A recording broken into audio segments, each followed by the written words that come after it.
Chapter 1. The Echo of a Shattered Past. The second time I drew breath, the world felt fragile, like a soap bubble shimmering with the ghost of a life already lived and lost. After the screech of tires and the brutal finality of impact, there was only a disorienting silence. Then the jarring return to my cramped desk, the scent of old paper and graphite filling my lungs. I was reborn. 3 months before the National College entrance exams. 3 months to rewrite a tragedy. Jack, my fiancé, my childhood protector, the architect of my downfall, often stayed on campus during the weekends. In my first life, I would pine for him, my studies a secondary thought to the hollow ache of his absence. This time, I locked myself in my room, the silence a welcome accomplice. I studied until the words on the page blurred into constellations, and the sun bled through my curtains, painting the walls in hues of gray and rose. When he brought Liana home, her laughter tinkling through the sterile, cavernous halls of his family's villa, I moved my books out. When he decided, with her clinging to his arm, to attend Briarcliff College, I submitted my application to Crestwood University instead. In the life I left behind, just before those pivotal exams, Jack had stood by, his face a mask of disappointment, while Liana accused me of theft. He knew, he had to have known, that I wouldn't steal. But he condemned me with his silence, then with his words. He did it so he and Liana could have a clean and honest beginning. The irony was a bitter pill. Clean? Honest? Those words were ashes in my mouth when I thought of them. No one knew the slate had been wiped clean for me. Staring at my mock exam scores that placed me well within reach of Crestwood's highest honors, I felt the phantom tremors of a past breakdown. The memory was sharp, a shard of glass in my mind. Liana's tear-streaked face, the accusation that shattered my composure, and the subsequent exam results that were a pale imitation of my true capabilities. The first concrete step I took in this new life was marching into my guidance counselor's office. "I'm changing my first preference to Crestwood University," I announced, my voice steady. My teacher, a kind woman with weary eyes, looked at me over her spectacles, shocked. "Alira, but you've always spoken of Briarcliff. You and Jack? Does he know about this?" His name, Jack, conjured an image of him standing tall and resolute, a protective shield I once thought was meant for me. Everyone said I was a weed clinging to a magnificent oak. His family, the Vances, were pillars of Viridia's elite, wealthy, respected. He was handsome, a model student, and I was the orphan daughter of his father's fallen comrade, a duty they had taken on, a stray they had sheltered out of a sense of honor. A faint, sad smile touched my lips. "I don't think that way anymore," I replied, the words tasting of freedom. "I feel Crestwood is a better fit for me now." It was the truth. My practice scores had always soared past Crestwood's demanding cutoff. I had only ever considered Briarcliff to follow him, a foolish, lovelorn satellite orbiting a distant star. The teacher patted my shoulder, her expression shifting from surprise to approval. A small victory, but it felt monumental. Chapter 2. Severing the Ties. Back at the Vance Villa, a place I had once mistaken for home, I began to dismantle my life. The house itself was a wedding gift from Jack's parents to him for a future that no longer included me. Jane, his mother, had always shown me a genuine warmth that felt separate from the family's obligation. She treated me like a daughter. But the future between me and Jack was a ghost, a path overgrown with thorns. The affection I felt for Jane had to be packed away, buried deep in my heart like a precious, painful keepsake. My gaze fell upon a framed photo on my wall, a sweeping panorama of Crestwood University's majestic, ivy-covered main hall. Hope, pure and sharp, coursed through me. If I could just remain steady, if I could perform as I knew I was capable, I would soon leave this gilded cage behind forever. That evening, the familiar routine played out, But through my new eyes, it was a grotesque pantomime. I cooked dinner, the motions automatic. Jack returned as expected, but he was not alone. Liana trailed behind him, a delicate shadow. "Alira," she chirped, her voice dripping with manufactured sweetness. She was petite, with a pale, oval face that she framed to look perpetually innocent, especially in her pristine white school uniform. She made herself at home instantly, squealing with delight at the spread I'd prepared. She called for Mrs. Gable, the housekeeper, to serve the food, as if she were the lady of the house. A bowl of porridge for Jack, one for Mrs. Gable, one for herself. None for me. By the time I returned from the washroom, the three of them were a perfect picture of domestic bliss, chatting and laughing around the dining table. Liana took a single, theatrical bite of her porridge and immediately spat it out. "Oh, I'm allergic to peanuts," she exclaimed, her eyes instantly welling with tears. I leaned against the doorframe, a silent observer. Jack leaped to his feet, fussing over her, pouring her a bowl of soup. He didn't realize until it was too late that the soup base was also peanut-infused. Liana fled the house in a torrent of sobs, murmuring just loudly enough for me to hear, "Alira probably doesn't like me. I won't come back anymore." Jack escorted her out, then returned, his brow furrowed with a mixture of annoyance and concern. I ignored him and calmly sat down to eat. "You did that on purpose," he said, his voice laced with confusion, not yet accusation. He ran a hand through his hair, a gesture of frustration. "Liana's family is struggling. I bring her here for a decent meal, just like my family did for you." The comparison stung, but I let it pass. My silence seemed to unnerve him. He sighed, shaking his head as if conceding defeat in an argument I hadn't even started. "If you don't like her, I'll just take her to a restaurant next time." A week later, Jack announced he was staying on campus to tutor Liana. I carried a thick stack of practice exams to the city library, the scent of aged books a comforting balm. In the past, he would have been home with me, and I would have been the one patiently guiding him through complex equations. Now, all his focus was on her, on their shared future at Briarcliff. As I packed my books that weekend, I found a box filled with academic certificates Jack and I had earned over the years. I paused, my fingers tracing the embossed seals. I carefully separated mine from his. These were mine, my accomplishments, earned through sleepless nights and relentless effort, not through the charity of the Vance family. I bundled them together and left the villa, making my way to the old, weathered apartment building in the suburbs where I had spent my first few years. It was a world away from the Vance's polished opulence, but it held the fading echoes of my parents. I carefully polished my father's military plaque, awarded posthumously for a bravery that cost him everything. "Dad," I whispered, into the quiet, dusty air, "I promise, I'll do whatever it takes." With just over 2 months until the exams, freedom was a tangible thing on the horizon. After that, I would be gone for good. Chapter 3. The Quiet War. Jack came home late that night, long after the dinner I had prepared grew cold on the stove. "I ate at school," he explained, his tone casual, but the faint, cloying scent of gardenias, Liana's perfume, clung to him. He hadn't been at school. He had been with her. I motioned for Mrs. Papel to clear the untouched dishes and went to my room without a word. The only things left were seasonal clothes and my most essential study materials. I packed the clothes into a large suitcase, ready for the next time Jack went out on one of his tutoring sessions. I was determined to carve out a new future, and every ounce of my energy was poured into that goal, while others my age were lost in the frivolous dramas of youth.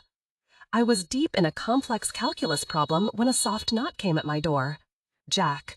My father had saved his father on the battlefield, a debt that had defined my entire life. Because of this, Jack had always afforded me a certain respect. He would never enter my room without permission. "What is it?" I asked, my voice flat, not wanting him to see the half-packed suitcase in the corner. He hesitated. "The engagement banquet is being planned. What about the 3rd day after the exams?" In my first life, that banquet had been a countdown to a future that imploded. I glanced at my suitcase, the symbol of my escape, and replied with forced indifference. "There's no rush. Let's wait until your mother gets back to discuss it. He stood outside my door for a long, silent moment. I could almost feel his confusion radiating through the wood. Finally, his footsteps receded down the hall. I let out a breath I hadn't realized I was holding, the tension draining from my shoulders. Jane trusted her son's judgment, but I knew she also felt a deep responsibility for me.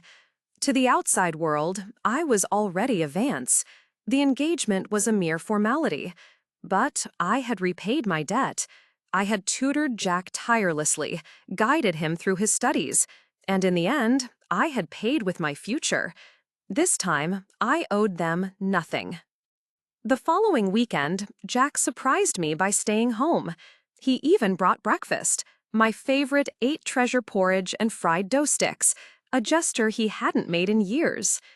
I sat down silently, scrolling through vocabulary flashcards on my phone as I ate. The only sound was the clink of my spoon against the porcelain bowl. "I'll stay home and study with you today," he said suddenly, breaking the quiet. I looked up, surprised, and instinctively shook my head. "Don't you want me to keep you company?" he asked, a frown creasing his brow. "You can't just be cooped up in your room all weekend." Before I could invent an excuse, the doorbell chimed. Liana's cheerful voice floated through the intercom. "Jack?"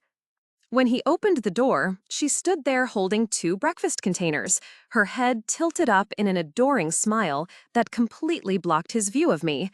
"Why are you here? I told you to wait for me," Jack said, his body instinctively moving to shield her. Liana peeked out from behind his chest, her eyes wide and apologetic. "Sorry, Alira, I was worried he might skip breakfast, so I came to find him."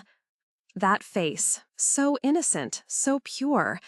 It was a performance I knew all too well, one that always stirred Jack's protective instincts. Hearing that she had been willing to go hungry just to wait for him, he was out the door in a flash, his earlier promise to stay with me completely forgotten. So much for keeping me company. I scoffed to myself, a bitter taste in my mouth. But his departure was my opportunity. Wasting no time, I pulled out my phone and called a moving service. I dragged my packed suitcases and boxes out of the house, and within an hour, they were on their way to my new, modest apartment. After everything was unloaded, I stood in the small, sunlit living room and smiled. "Dad," I whispered, looking at his plaque which I'd placed on a small bookshelf, "your daughter can live just fine on her own." Chapter 4. A Promise Undone. The relentless pace of exam preparation made the days blur together. On a Friday evening, 2 months before the end, Jane and Mr. Vance returned from a business trip. They found me in the living room, surrounded by textbooks, and their faces were etched with a weary concern. "Alira," Jane began, her voice earnest as she sat beside me on the sofa. "Jack is just close with another classmate, but you and he have been betrothed since you were children. If he dares not marry you, I will make him regret it. Your parents trusted us with you." I listened silently, my heart aching with a strange mix of gratitude and sorrow. They meant well. Jack was, by all accounts, the perfect son. They couldn't possibly understand my insistence on severing the tie that bound our families. I couldn't tell them that in another life, their perfect son had betrayed me, that his new flame had orchestrated my death. Finally, seeing my unyielding silence, Jane let out a deep sigh. "You are so stubborn," she said, though not unkindly. "Fine, we will cancel the engagement banquet for now." As she made the call, her voice firm as she instructed the event company to withdraw the reservation, a profound sense of relief washed over me. I stood up and bowed deeply to both of them. They looked at me, bewildered but accepting. "Even without the formal arrangement," Mr. Vance said quietly, "you will always be our daughter." I didn't tell them I planned to leave their family entirely after the exams. For now, I would stay, a quiet guest in their home, counting down the days. In the weeks that followed, Jane insisted on driving me to school. She would hold my hand, her grip tight, urging me to study hard. When I unpacked my school bag one day, I found a thick wad of cash she had slipped inside. Tears pricked my eyes. She must have noticed my room slowly emptying, the drawers becoming bare. She chose not to confront me, instead offering her silent, unwavering support. The final days before the exams were a whirlwind. We were all moved to a dormitory near the testing center for convenience. As I was setting up my room, I heard Jack's voice at the door, low and concerned. "Is Liana still upset?" I turned to see him standing there, his face startled when he saw it was me. "Alira? What are you doing here?" he stammered. I gestured to the room next door. "Your room is over there." Just then, the neighboring door creaked open, and Liana peeked out, offering me an awkward smile before retreating. Guilt was written all over Jack's face. Her home situation isn't good, and she lives far away. With the exams so close, I thought it would be easier for her to stay here. He had moved her in with him. The realization landed with a dull thud. "Right," he continued, flustered. "Why don't you move your things into my room? You can stay there. I'll sleep on the floor." He gestured inside, then noticed the nearly empty bookshelves. "What happened to all your books?" "I finished them," I said, my voice cool. "They weren't useful anymore, so I got rid of them." He frowned, picking up one of the few martial arts novels we had read together years ago. "What about the engagement? What did my parents say?" "They said the timing wasn't right," I replied, evenly, using the excuse Jane and I had agreed upon. "We'll talk about it later." He seemed satisfied with that, nodding lightly. "All right, if that's the case." He trailed off, then left, saying he would handle moving some things around. From outside, I heard his voice, deep and calm, mingling with Liana's playful laughter and Mrs. Gable's tones. They sounded like a family, and I was the intruder. Chapter 5. The Trap is Set. The day before the first exam, I walked into the classroom early, hoping for a few quiet moments of review. There, sitting conspicuously on top of my books, was a watch. A shiny, expensive-looking lady's watch. I recognized it instantly. A moment later, Liana rushed in, her face a mask of panic. "Oh no, my watch, it's gone," she cried, frantically rummaging through her bag, her eyes already glistening with unshed tears. "Jack gave it to me. It's worth nearly $10,000. I held up the watch, intending to simply hand it to her, but the moment her eyes locked onto it, a predatory glint slashed within them. She lunged, slapping my hand with surprising force. The watch flew through the air, clattering onto the floor, and drawing the attention of the entire class. The murmurs started immediately. "Isn't that Alira, the one the Vances raised? How could she steal? Even if she wants to marry into wealth, you can't change a person's nature." Liana's soft, tearful voice cut through the whispers. "Jack, there must be a misunderstanding. Alira must have her reasons. She was so good at it, appearing harmless while twisting the knife." Jack's expression hardened. "Alira, do you know that stealing is a crime? You could go to jail for this." Liana's friends swarmed in, their voices sharp with indignation. "She's just jealous that you and Jack are close. To do this right before exams, she's trying to sabotage you." I stood silently amidst the storm of accusations, the familiar sting of betrayal a cold weight in my chest. Finally, I bent down and picked up the watch, its glass face now shattered. "Fine," I said, my voice ringing with a calm I didn't feel. "Call the police. The only person who truly knows how this watch ended up in my desk is the one who put it there." A flicker of fear crossed Liana's face. She clung to Jack's arm. "No, don't call the police," she stammered. "It wouldn't be good for Alira. She has exams, too." One of her friends sneered. "You're too soft-hearted, Liana." A bitter laugh escaped my lips. Then, moving with a speed that surprised everyone, including myself, I raised my hand and slapped Liana hard across the face. The sharp crack echoed in the stunned silence. "Pathetic," I spat. "Do you need me to air out all your dirty deeds for everyone to see?" Jack, seeing the red mark blooming on Liana's cheek, pulled her into his arms. "Alira, have you lost your mind?" "Lost my mind?" I laughed, the sound brittle. "She's the one accusing me of theft right before the most important exam of my life. You want the truth? Check the security cameras. They'll tell you everything." A few neutral students began to agree. "Yeah, just check the cameras." Jack's expression darkened. Alira, there's no need to deny it. I can pay for the watch. I took a step back, the chasm between us widening into an impassable canyon. You think I did it? Jack, you've known me for years. Do you really believe I'm that kind of person? He hesitated. For a split second, I saw a flicker of doubt in his eyes. But then the official word came back. The security cameras in the hallway had, conveniently, been out of order. There was no way to prove my innocence. Chapter 6: The Weight of Lies.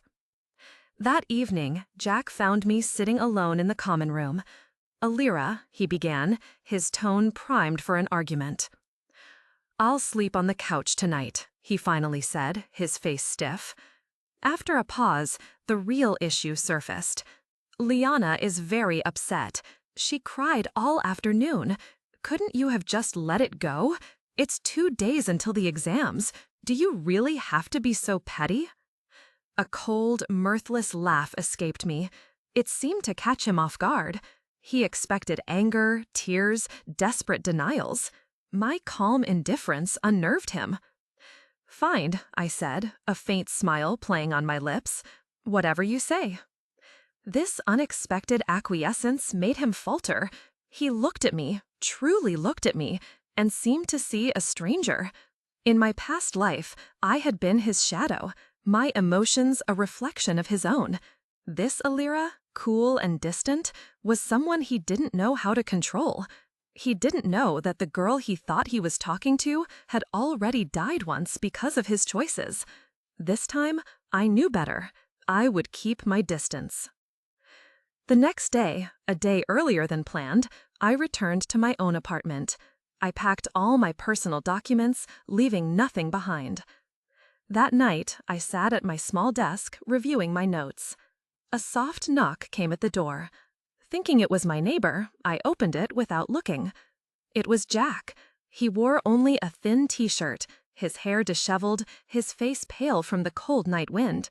He looked like a ghost. "Come home with me, Alira," he said, his voice unusually soft. "This is my home," I replied calmly. He reached for my hand, but I stepped back, letting the door block his path. His gaze fell past me, landing on the neatly stacked boxes in my living room.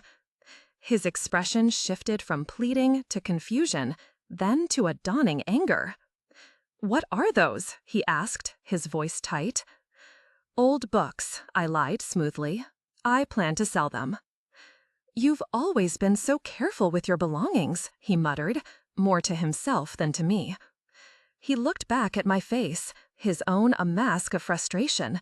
"You're still upset. Liana was in a hurry. She misunderstood. She's always respected you, Alira. She even urged me to come find you today." The lie was so audacious, I had to laugh. Respect? Is respect getting cozy with another woman's fiancé? Is it sleeping in his bed? When did you become a charity, Jack, giving a home to every damsel in distress you find? His face went white, his composure cracking. "Alira, you're angry right now. Let's calm down. The driver will come pick you up tomorrow," he said hastily, before turning and stumbling away into the darkness. I listened to his uneven footsteps fade down the stairs, a faint smile on my lips. It's funny how extreme anger can make you laugh. How could I have ever been so blind? Chapter 7: The Gilded Cage. Determined to avoid a repeat of my past, I immersed myself completely in my studies, locking myself away from the world. Jack did not try to find me again. One evening, as I was reviewing my notes, I heard a faint rustling outside my apartment door. Curious, I went to check, but as I turned the handle, I heard the distinct, metallic clinking of a heavy chain being drawn tight. I was locked in. I couldn't believe her audacity. Liana had tracked me down and was pulling the exact same stunt she had in my previous life, a stunt that had shattered my future. But this time, I was prepared. Without hesitation, I pulled out my phone and quietly began recording, capturing the sound of the chain and the faint shadow of Liana retreating down the hallway from under the door. The next morning, the students gathered outside the exam hall.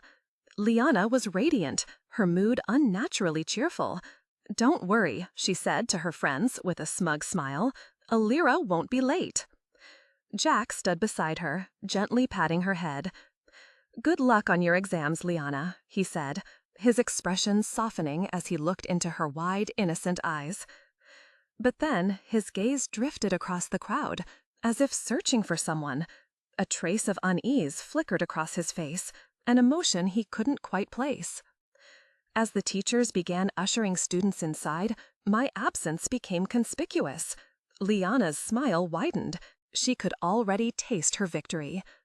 She couldn't possibly imagine that as she was gloating, I was on the phone with the building superintendent, calmly explaining the situation and sending him my video evidence. Within minutes, he had arrived with bolt cutters, and I walked out of my apartment, free. I arrived at the exam hall just as the final bell rang, my expression unreadable as I walked past a stunned Liana and took my seat. Chapter 8. A Reckoning. After the final exam, reporters swarmed the top students. They cornered Ronan, the perennial runner-up in our grade, for an interview. "Was this exam difficult for you?" the host asked. Ronan smiled confidently. It was manageable. Liana, who was walking past, chimed in with a sickly sweet smile. "Ronan, this time you'll finally be first in the grade." Ronan's polite expression cracked. "Don't set me up for failure, Liana," he said sharply. "But," she scrambled to explain, "Alira didn't even show up for the exams. If you're not first, who else could be?" Ronan simply ignored her. From the day the exams began, I hadn't set foot back in the Vance home. The next time I saw Jack was at the school celebration banquet. Liana was clinging to his arm, beaming.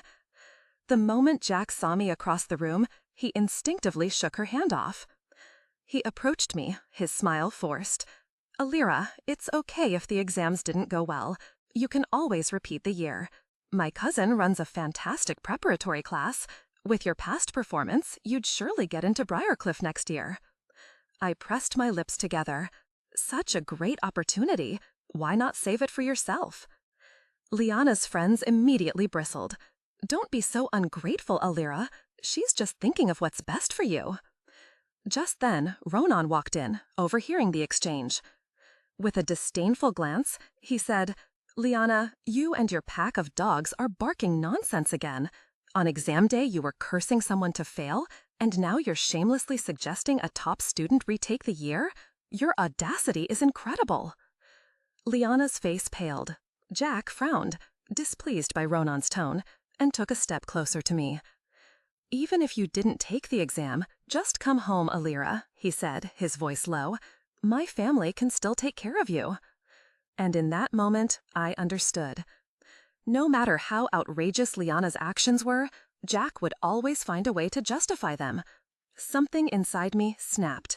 Without a second thought, I slapped him hard across the face. The sharp sound silenced the entire room. Liana froze, then screamed, "Are you crazy?" She raised her hand to strike me, but before it could land, Ronan grabbed her wrist and shoved her back into Jack's arms. "I've seen enough," Ronan said coldly, his smile more like a sneer. Jack's expression darkened. He grabbed my wrist, his grip painfully tight. "You're coming with me. We need to settle this." Pain shot up my arm. But before I could react, Ronan's fist connected with Jack's jaw, sending him stumbling backward. Ronan stepped in front of me, shielding me. "Are you blind? She doesn't want to go with you. Back off." Jack clutched his jaw, his face a storm of anger and humiliation. "Ronan," he growled, "are you coveting what's mine?" Before the fight could escalate, I stepped forward. "Jack," I said, my voice cutting through the tension, "we have nothing to do with each other anymore." Chapter 9. The Unveiling. I didn't stay for the banquet. Ronan, noticing my reluctance to be anywhere near Jack and Liana, suggested we go to the riverside to watch the fireworks instead. For hours, we sat in comfortable silence, watching the brilliant bursts of color light up the cold night sky. As the final glittering embers faded, The night grew quiet. Ronan turned to me, his profile sharp in the dim light. "Why not consider someone else for a change?" he whispered. I stayed silent, pretending not to hear. My plans for the future did not include love. My heart felt like a barren field, needing time to lie fallow before anything could grow again. The day the exam results were released, gossip spread like wildfire. Liana had been taken away by the police right after checking her scores. Pictures of her being escorted into a police car flooded every group chat. Simultaneously, news that I had been ranked first in the entire district spread just as quickly. The tide of public opinion turned in an instant. The video of Liana locking me in my apartment, which I had quietly submitted to the authorities, was the final nail in her coffin. After being bailed out by the Vance family's money, Liana discovered that the world had turned against her. Pale with rage, she fainted upon seeing a screenshot of my top-ranking scores and had to be hospitalized. In this second chance at life, I couldn't let her actions go unpunished. I couldn't let her simply walk away. She needed to fall from the greatest height to feel the impact of her own cruelty. Chapter 10: Ghosts of Winter. Life at Crestwood University was a quiet revelation. I juggled part-time work with my studies, consistently ranking at the top of my class. I occasionally heard whispers about Jack and Liana. Apparently, during a conversation with friends, Liana had let slip details about the watch and the lockout. Jack, who overheard everything, was shattered. The stark contrast between the girl he thought he was protecting and the venomous truth of her actions made him question his own judgment, his own character. By the time Jack finally realized the depth of his mistake, winter had blanketed Viridia in snow. Liana cried and begged him for 2 months, but all she received was a large breakup settlement and a curt, "Don't let me see you again." That was Jack, always so self-centered, cutting his losses and moving on. Meanwhile, Ronan, who had also gotten into Crestwood, became a quiet, constant presence in my life. He'd save me a seat in the library, join me for meals, and wait outside my classroom after exams with a warm drink. One evening, as the year drew to a close, Ronan invited me to see the fireworks by the river again. I agreed. It was time to give our unspoken dynamic some clarity. At the campus gate, bundled in my winter coat, my face buried in a thick scarf, I saw him, Jack. He looked haggard, his face pale from more than just the cold. He had been waiting. The moment he saw me, he rushed over and pulled me into a tight embrace. I struggled, pounding on his chest, but he held on. "Alira," he said, his voice urgent and heavy with regret. "I know you're angry at me, but I'm actually glad because it means you still care." I didn't answer. Instead, I drove my knee sharply into his stomach, pushing him away. "Go home, Jack. Stop acting crazy." Just then, Ronan arrived. Without a word, he shoved Jack aside and stood protectively in front of me. "Haven't you had enough of haunting her like a ghost?" Ronan snapped. Jack's anger flared. "We have nothing to do with each other anymore," I repeated, my voice firm. Hearing me say his name seemed to break him. "Alira," he murmured, his voice cracking. "I was wrong. If I had known you were going to call off the engagement, I never would have let you leave. I misunderstood everything. Please, let's start over." I let out a cold, final laugh. "No, Jack." I turned and reached for Ronan's hand. He gripped it tightly. We walked away, leaving Jack standing alone in the biting wind, a shrinking figure in the rearview mirror of my new life. Chapter 11: A New Constellation. By the bridge, the cold wind swirled around us, but the vibrant colors from the fireworks seemed to paint the world with warmth. They danced across Ronan's sharp profile as he stood beside me. After a long silence, he finally spoke. "Alira, does this mean what I think it means?" I couldn't help but laugh softly. I had been waiting for him to ask. I opened my mouth to respond, but he gently placed a warm hand over my lips. Shh, let me speak first. His star-like eyes locked onto mine. Alira, for 3 years, you've always been ahead of me. In rankings, in the dining hall, even in my thoughts. I watched you study, I watched you tackle exams with that serious focus of yours. At first, I thought it was just admiration, but I'm a hopeless romantic, and I am hopelessly in love with you. He looked up at the sky, his nose slightly red from the cold. I used to stand back and watch you hurt for Jack, and it made me feel like a terrible person, lurking on the sidelines, hoping for a chance that felt impossible. Then Liana showed up, and for the first time, I felt like I could breathe again. He smiled wryly. I know you're scared of love. You always say your heart has no place for men because you need your strength to wield your own sword. He took a deep breath, his hand clenching at his side. Well, how about this? I'll wield the sword for you. Will you let me? I stared at him, caught off guard by the simple, profound sincerity of his words. Slowly, I took off my warm gloves, placing my bare hand in his.